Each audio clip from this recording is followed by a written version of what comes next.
La pluie tombait en rideau fin mais implacable sur Mexico. Marc se blottit plus profondément dans son abri de fortune, fait de bâches délavées et de morceaux de bois pourris. Le froid pénétrait jusqu'aux os, un froid qui semblait faire écho à la solitude qui le rongeait depuis 2 ans, depuis le départ de Laura, sa femme. Le souvenir de sa peau douce, de son sourire, était un couteau acéré dans son cœur. La douleur était telle qu'il préférait l'engourdissement de la pluie glaciale. Il observait les gouttes couler sur la bâche, chacune un petit miroir reflétant les ténèbres dans ses yeux. La ville ronflait au loin, un son distant et indifférent à sa souffrance. L'odeur des égouts mêlée à la pluie humide envahissait ses narines, un parfum familier de sa nouvelle réalité. Il n'avait pas d'argent pour manger, ni pour les médicaments contre les douleurs qui le hantaient. Sa seule possession était son habileté avec les machines, une habileté qui lui semblait désormais aussi inutile que sa propre vie. Un bruit sourd rompit le silence. Marc sursauta. Une voiture de luxe, un monstre rutilant de métal et de verre, s'arrêta brusquement à quelques mètres de son abri.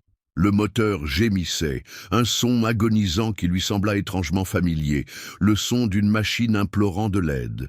Il hésita, ce n'était pas son affaire. Il avait pris l'habitude de rester invisible, de se tenir à l'écart du monde.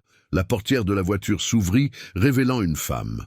Grande, élégante, vêtue d'un manteau de fourrure qui contrastait violemment avec son abri précaire. Son visage, malgré un maquillage impeccable, exprimait une fragilité qui le toucha d'une certaine manière. C'était un miroir déformé de sa propre douleur. « J'ai besoin d'aide », dit-elle, la voix rauque, presque un murmure perdu dans la fureur de la pluie. Elle semblait désemparée, aussi perdue que lui. Pendant un instant, Marc se vit reflété dans ses yeux, noyé dans une tristesse qui transcendait la richesse et le luxe. Il voulut se détourner, se cacher à nouveau dans sa carapace de douleur, mais quelque chose, une étincelle minuscule, l'en empêcha. « Que s'est-il passé ?» demanda-t-il, la voix rauque de déshydratation et de manque d'usage. La femme le fixa, les yeux brillants d'un mélange d'espoir et de désespoir. « Ma voiture est tombée en panne, je ne sais pas quoi faire. » La pluie s'intensifia et la femme se blottit, comme si la pluie elle-même l'avait trouvée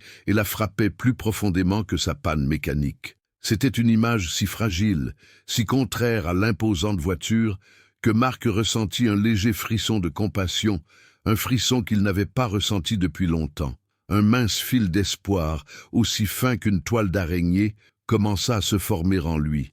La pluie tombait à torrents, transformant la rue en un fleuve boueux. Marc et la femme, Sophie, se réfugièrent sous le petit auvent de fortune de l'abri. Le silence, brisé seulement par le tambour incessant de l'eau, était lourd. Il l'observait, recroquevillé dans son manteau de soie, une image surréaliste de fragilité au milieu de cette misère. Sa tenue impeccable, autrefois synonyme de richesse, ressemblait maintenant à une armure inadaptée face à la fureur de la nature. « Vous allez bien ?» demanda Marc, la voix plus douce qu'il ne l'attendait lui-même. Sophie acquiesça, les lèvres tremblantes. « Ma batterie est à plat, et je ne sais pas comment rentrer chez moi. » Sa voix tremblait, non seulement à cause du froid, mais aussi d'une peur qui transparaissait dans ses yeux. Marc se sentit mal à l'aise face à cette proximité. Sa richesse, son parfum coûteux, sa peau douce. Tout était si différent de son monde de poussière et de sueur. Mais la pluie les unissait, les retenait dans ce petit espace, créant une intimité forcée. Il se blottit davantage, essayant de se protéger du froid et de l'intrusion de cette femme dans son monde. « Il y a des gens qui dorment ici toutes les nuits, » dit Marc, brisant le silence, en désignant les quelques matelas éparpillés sous l'auvent. « Si vous voulez... » Sophie regarda l'abri, les gens qui y dormaient, couverts de chiffons usés. Le choc des mondes était évident. Son regard se fixa sur un enfant dormant blotti contre une couverture délavée, l'innocence sur son petit visage contrastant avec la dureté du décor. Un sourire presque imperceptible effleura ses lèvres. « Je n'ai jamais rien vu de tel », murmura-t-elle, la voix presque inaudible. Marc observa son regard, cherchant à comprendre ce qui se passait dans la tête de cette femme riche et perdue. Il hésita, puis, dans un élan inattendu, partagea un peu de son histoire, la voix basse et rauque. Il parla de sa femme, de la maladie, de la lutte, de la perte.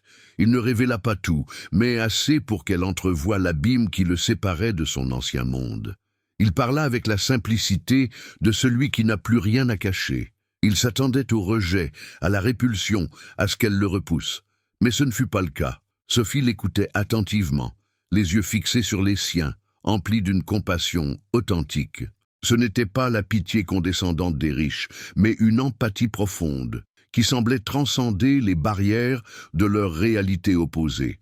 Elle n'offrit pas de paroles de réconfort, mais sa présence, son écoute attentive, fut un baume pour l'âme blessée de Marc. La pluie continuait de tomber, mais le froid semblait moins intense maintenant. L'abri, autrefois symbole de sa solitude, était devenu un espace partagé, un refuge contre la tempête et peut-être contre la solitude qui les emprisonnait tous les deux.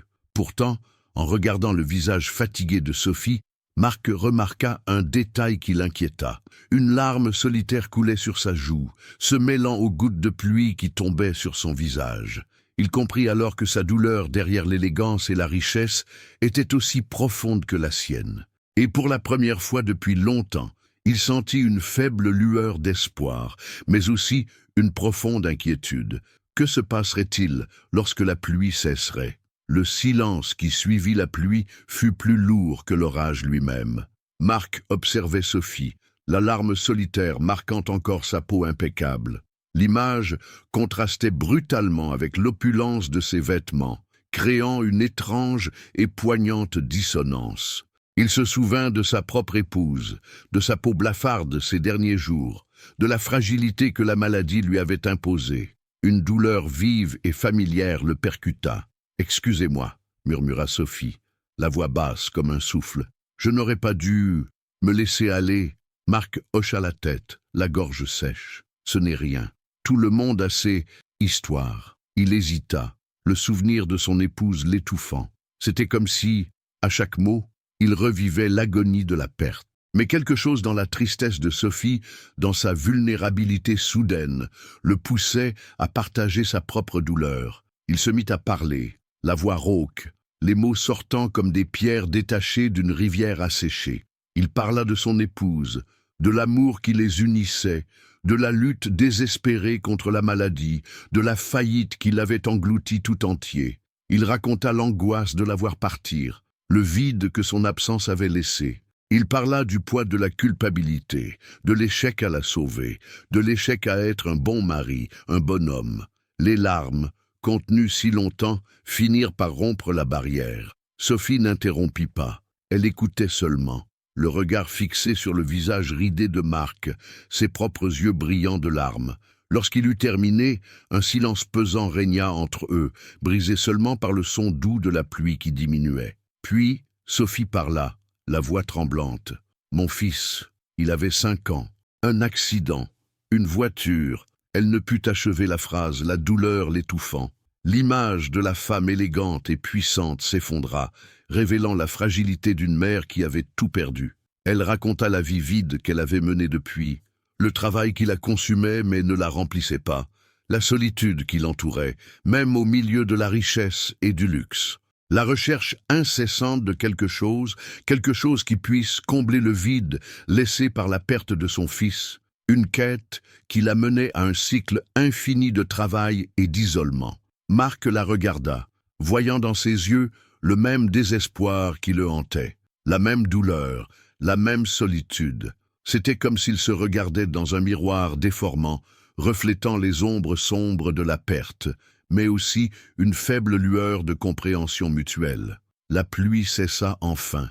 Le soleil du matin, faible et hésitant, commença à percer les nuages. Un nouveau jour pointait et avec lui une sensation inhabituelle d'espoir, mêlée à une peur profonde. La peur que la lumière du soleil ne révèle l'étendue des ténèbres qui les entouraient encore. Le soleil du matin, timide, illuminait les visages fatigués de ceux qui dormaient à l'abri. Marc observait Sophie, assise à l'écart, ses doigts fins traçant des dessins invisibles dans la poussière du sol. La fragilité qu'elle avait révélée la nuit précédente flottait encore dans l'air, un voile ténu sur son élégance habituelle.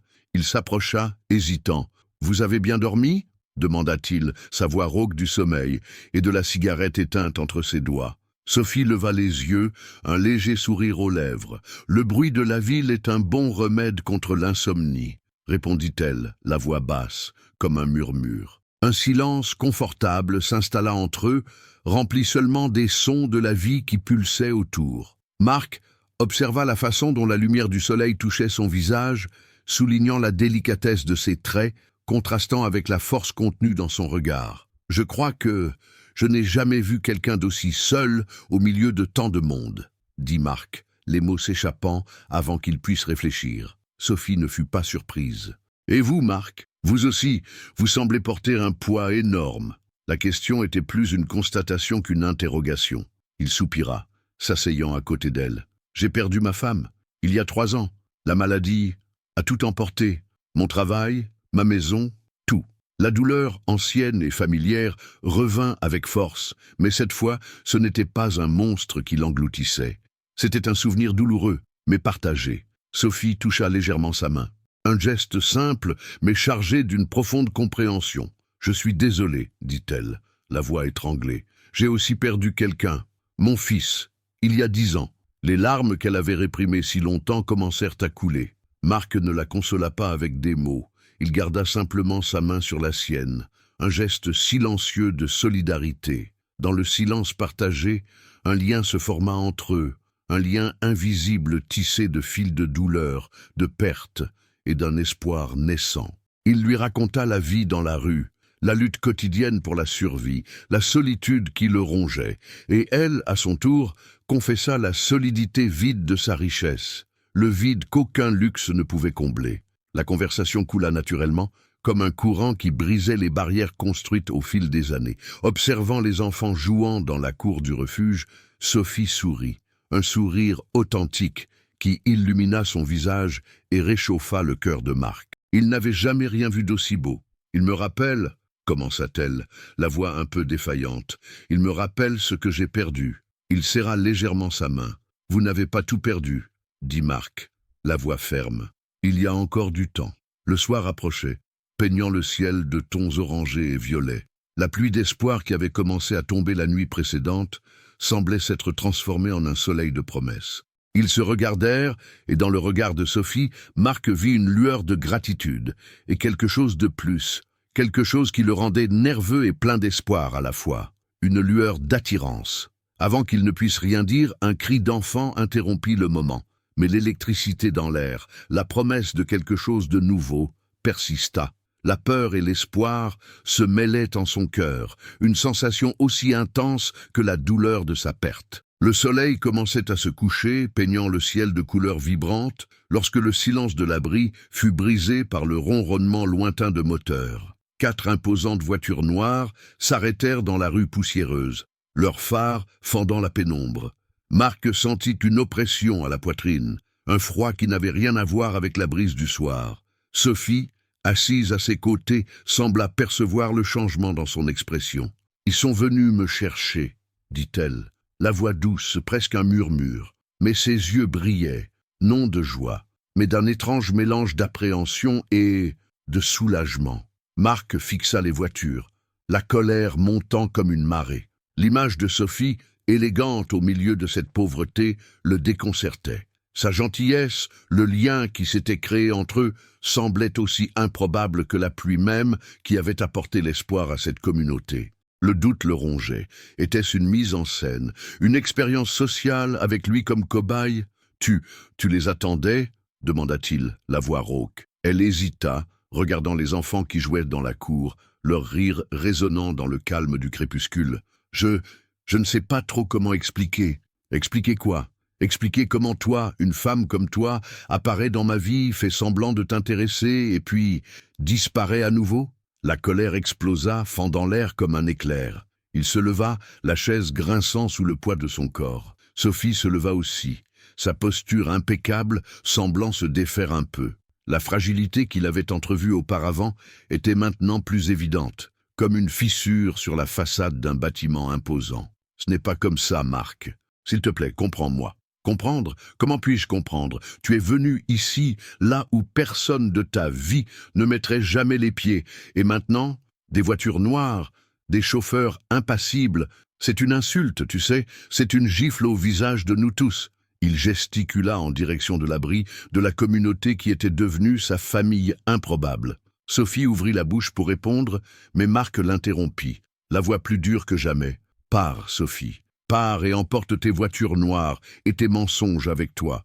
Je n'ai pas besoin de ta charité, je n'ai pas besoin de ta compassion. » Des larmes brillèrent dans ses yeux, mais elle ne pleura pas.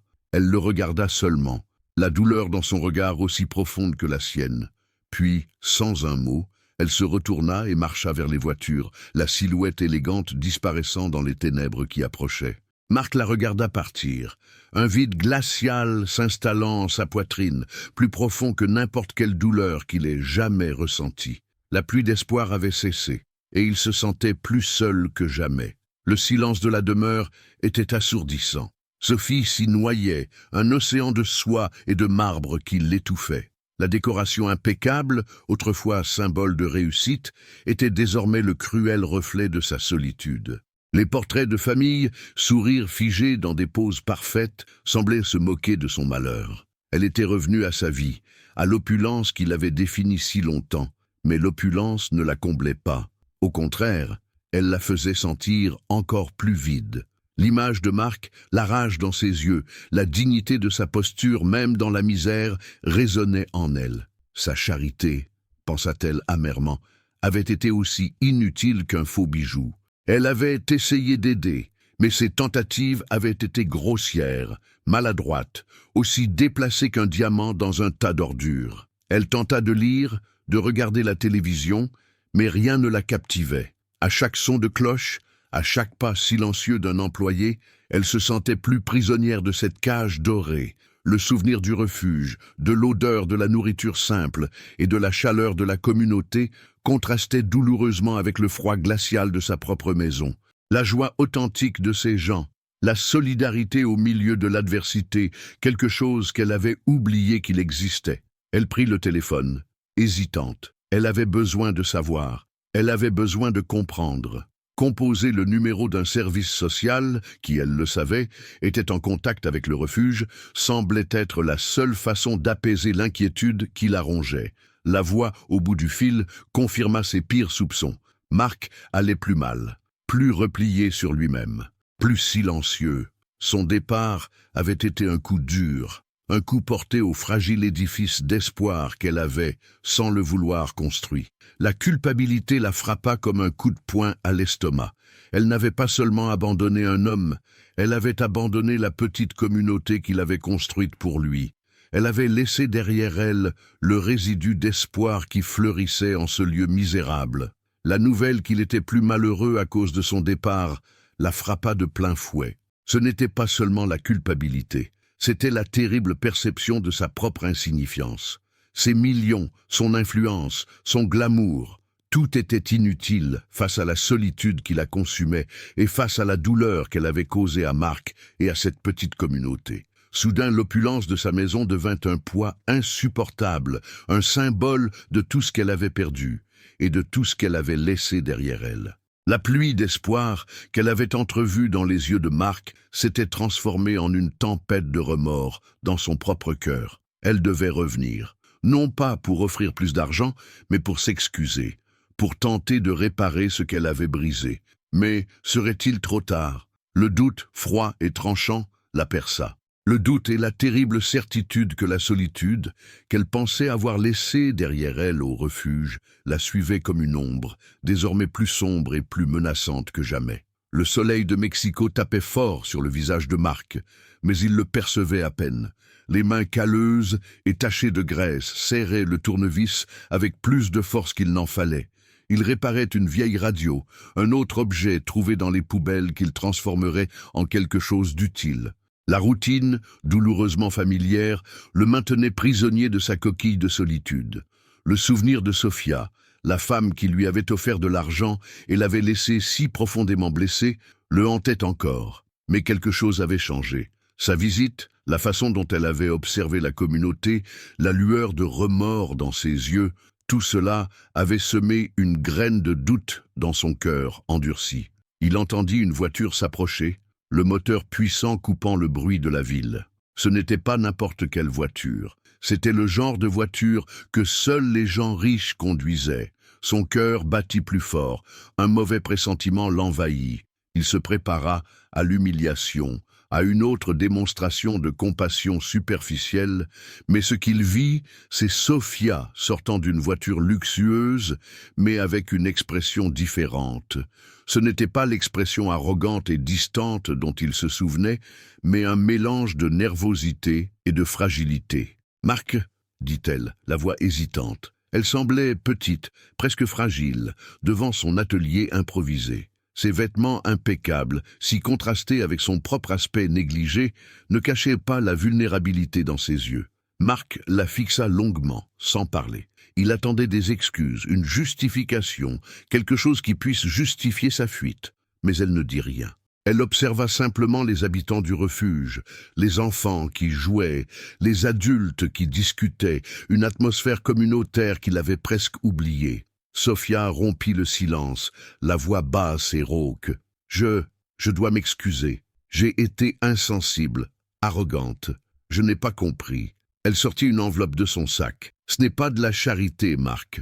C'est un investissement. Je veux construire un atelier pour toi. Un vrai atelier. Marc Motors. » Marc resta sans voix. La proposition était si inattendue, si différente de ce qu'il attendait, qu'un instant, il pensa qu'il rêvait. L'idée d'un atelier, un lieu à lui, un espace pour travailler et se relever, le frappa comme un rayon de soleil par une journée nuageuse. C'était une chance, une seconde opportunité. Il regarda les enfants jouer, les visages amicaux des habitants du refuge.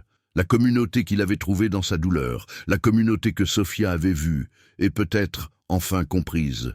Il regarda Sophia. Sa vulnérabilité, sa lutte intérieure évidente étaient aussi palpables que la saleté sous ses ongles. Il vit la femme derrière la richesse, la douleur derrière le sourire forcé. Il vit l'espoir derrière le remords. Il respira profondément, l'air frais du matin entrant dans ses poumons. « J'accepte », dit-il, la voix rauque, mais ferme. Un sourire, faible et hésitant, apparut sur ses lèvres. C'était un sourire d'espoir, un sourire de rédemption. Mais au fond, une question persistait. La confiance, une fois perdue, pouvait-elle être retrouvée? La pluie d'espoir, enfin, semblait arriver. Mais le ciel restait chargé de nuages. La condition de Marc était claire. Un prêt, pas de la charité. Sophie acquiesça, l'expression sérieuse, mais ses yeux brillaient d'un soulagement qu'il reconnut comme familier. Il la vit, vraiment, pour la première fois. Non pas la femme riche, impeccablement vêtue, mais une personne luttant contre ses propres démons. Signer les papiers fut un acte presque surréaliste. L'odeur de l'encre et du papier, le stylo froid dans sa main, contrastait avec la chaleur grandissante dans sa poitrine. Un espoir hésitant, mais réel. L'atelier, auparavant un espace de travail solitaire et poussiéreux, s'était transformé. Sophie, avec son énergie infatigable, avait organisé l'espace, apporté de nouveaux outils, brillants. Marc, initialement renfermé, observait en silence, les mains calleuses reposant sur le volant d'une vieille voiture, un reflet de son passé. Mais petit à petit, il se laissa prendre. Les conversations étaient courtes au début, ponctuées de longs silences confortables. Ils parlèrent du travail, des voitures, de la ville, de choses superficielles, mais la connexion était palpable. Un jour, alors qu'il nettoyait un moteur, Sophie demanda « Tu lui manques encore ?» La question directe et simple le frappa comme un coup de poing. Il hésita, les yeux humides. Le poids de la perte jusque-là contenue menaçait de déborder. Il baissa la tête, la voix rauque, tous les jours, mais ça s'allège. Il ne pouvait pas l'expliquer, mais sa présence, sa capacité à être là, sans jugement, sans pitié excessive, était un baume. Sophie ne répondit pas immédiatement.